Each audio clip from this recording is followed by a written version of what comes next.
Picture this. You're at the grocery store, exhausted after a stressful day. You head to the chocolate aisle and without thinking much, toss 3 bars into your cart. Then you pass by the electronics section and buy a new pair of headphones. Even though you already own 3, you didn't even want it. You didn't need it, but you bought it anyway. And worse, when you get home, the regret hits. Sound familiar? You're not alone.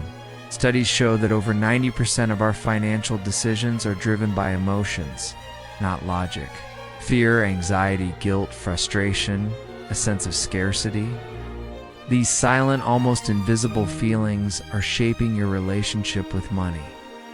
And slowly, they're destroying your financial stability. It doesn't matter how much you earn. It doesn't matter how many finance books you've read.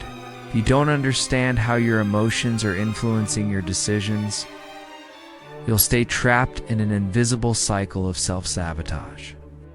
Today, on this episode of CashPhrenia, we'll dive into the hidden side of your finances. How fear of loss makes you spend more. How anxiety pushes you into debt. How guilt leads to emotional shopping.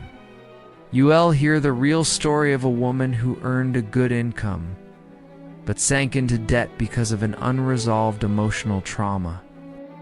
And more importantly, you'll understand what's really going on in the brain, in behavior, in your decisions.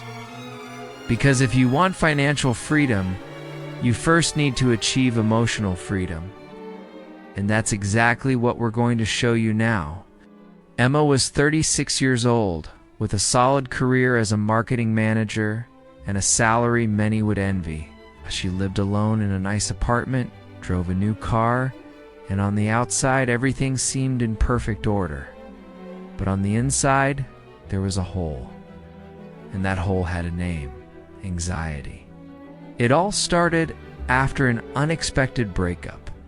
A 5-year relationship ended via text message. No warning, no explanation.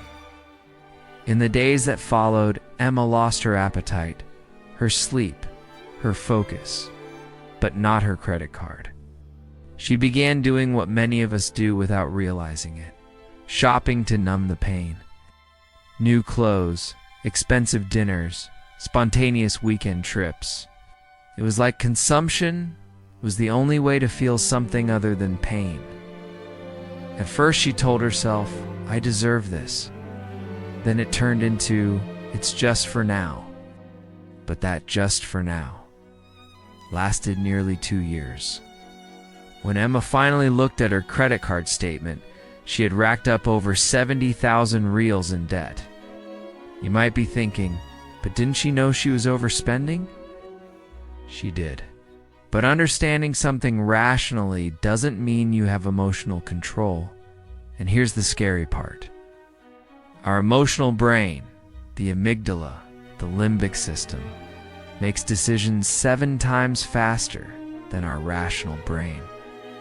When you're anxious, afraid, lonely, or insecure, your brain doesn't care about long-term planning. It wants immediate relief. And that relief often comes disguised as a tap on the buy now button or a quick escape to the mall after a bad day. The truth is, most people don't have a financial problem. They have an emotional problem that shows up in their finances. That's why spreadsheets alone don't work.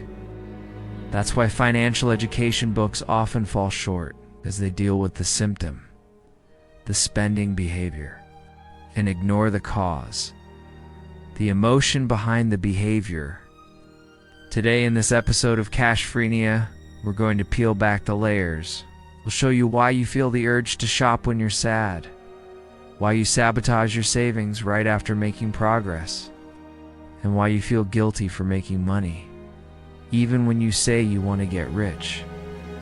We'll talk about dopamine, trauma, emotional triggers, but we'll also give you practical solutions, because understanding the problem is only the first step. reprogramming your emotional brain. That's true freedom. And to do that, we need to go back to the beginning. We need to understand how our relationship with money was shaped, how we grew up watching our parents deal with debt, scarcity, and fear, how all of that became a silent story that today guides every financial decision you make. This is the story you've never heard, but that you've lived every single day. When Emma decided to face her emotional impulses around money, she thought willpower would be enough. But she didn't realize her biggest enemy was inside her. For years, Emma had lived as a spectator of her own bank account. The balance would rise, then crash. Bills came like predictable waves, yet always managed to surprise her. Impulse buys. Ow! Over-the-top gifts. Expensive outings to drown out the stress. They were part of a routine she barely noticed. But one day, after another sleepless night due to her maxed-out credit card, something broke inside her. She cried in the office bathroom, alone, exhausted. The phone was ringing in the background. It was the bank. That morning, she typed into Google, "Why can't I stop spending even when I know I'll regret it?" That one simple question led her to a video about the emotional brain, then a book, then a session with a financial therapist. That's where her rise began. Emma discovered her problem wasn't a lack of financial knowledge. She knew what a budget was. She had tried spreadsheets. She had made never-again promises more than once. What she didn't know was that her brain carried emotional scars. Subconscious programming that sabotaged every attempt at control. She learned that every time she spent impulsively, her brain was trying to regulate emotions she didn't know how to name. Each purchase offered a false sense of control, a momentary relief from anxiety, her therapist explained. Your brain associates spending with emotional safety. It's like you're buying protection from your fears. Emma was stunned. For a moment, her entire life made sense. She started applying new strategies. Before buying anything, she'd pause and ask, "Am I trying to ease an emotion or fulfill a real need?" She started keeping an emotional spending journal. Every time she made an unplanned purchase, she wrote down what she was feeling before, during, and after. Fear, boredom, loneliness, anger. This simple practice revealed a disturbing pattern. Whenever she felt inadequate, at work, in relationships, she tried to fill the void with something new. A dress, cosmetic, food, anything that made her feel, even for a few seconds, like she had control over her life. As she became aware of this, Emma felt an unfamiliar sense of empowerment. She created an emotional rescue plan. She put a post-it note in her wallet. "Are you scared? Breathe before you buy." In her first month, she managed to save 12% of her income. By the third, she had paid off her first old debt. She started to feel strong, capable, like she was finally in control. Not just of her money, but of herself. Her social circles started to notice. "You're different," they said. She smiled, proud, quietly. But like every rise built on willpower alone, cracks were forming beneath the surface. The human brain is adaptable, but it doesn't undo years of emotional conditioning with good intentions alone. And the system that created the problem, the emotional consumption system, was still fully operational.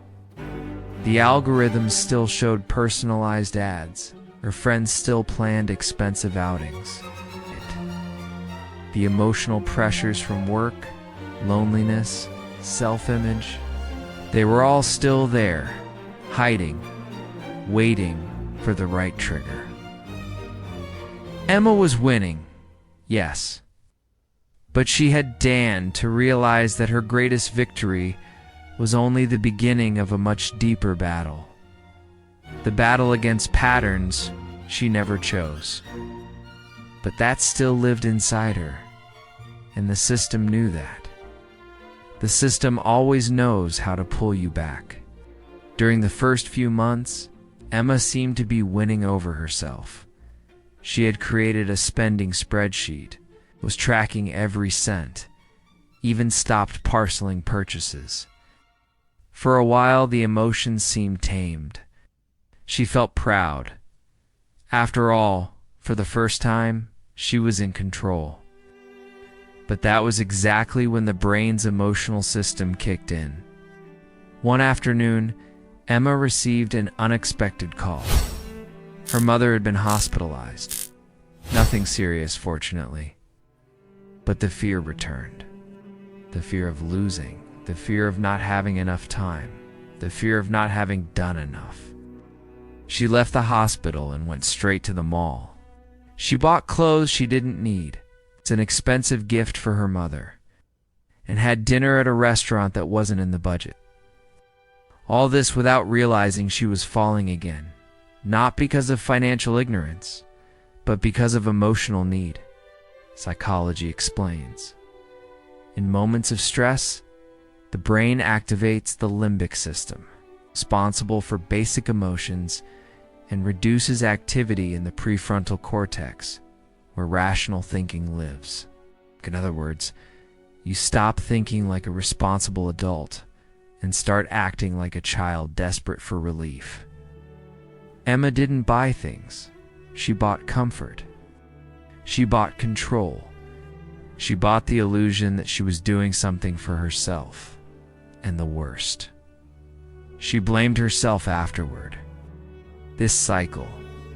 Negative emotion gives impulsive purchase, gives guilt, gives self-criticism, gives new negative emotion, is what traps millions of people, even those who understand money. Emma tried to pick herself up, but with every emotional relapse, her confidence diminished. She began to question herself. Maybe I'll never change. Maybe I really am out of control. But the problem wasn't her. I was the internal system we all carry. A system shaped over thousands of years to respond to danger with immediate action.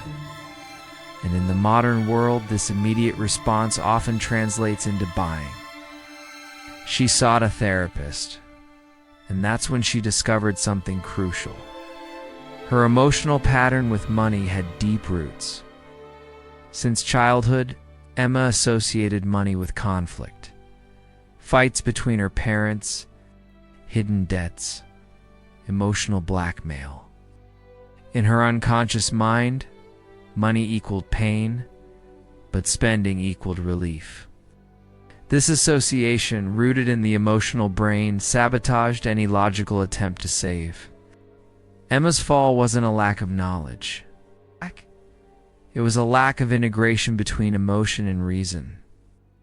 And that is exactly where the psychological error we'll explore in the next chapter lies. Emma thought she needed more willpower. But what she really needed was to understand how her brain was programmed to protect her, even if it led her to financial ruin. And here's the most dangerous psychological error we make with money. Believing our decisions are rational. Neuroscience shows otherwise. More than 90% of our financial choices are emotional. No matter how much we study, plan, or know about compound interest or emergency funds, if the body feels anxiety, the brain switches to survival mode. And when we're in survival mode, the goal changes. It's no longer about building, it's about escaping pain, boredom, the feeling of helplessness, comparing ourselves to others. This error is called the effect heuristic. We make decisions based on how we feel at the moment, not what we know.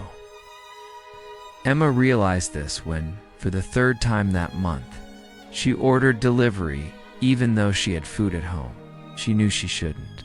She knew she didn't need to. But in that moment, all she wanted was to feel cared for. It was as if her brain said, if I can't control life, at least I can control what I eat or what I buy.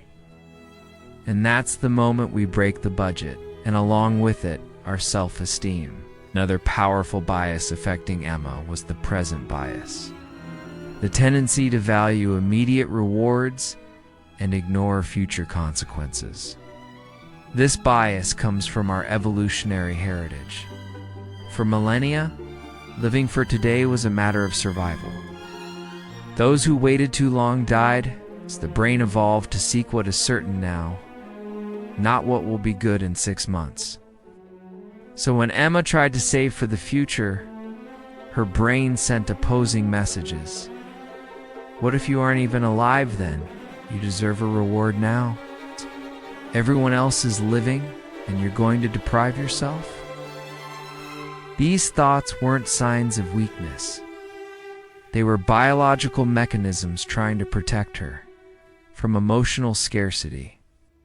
The irony is that, to avoid a scarcity that no longer exists, scarcity of food, shelter, acceptance, the brain led her straight into real financial scarcity.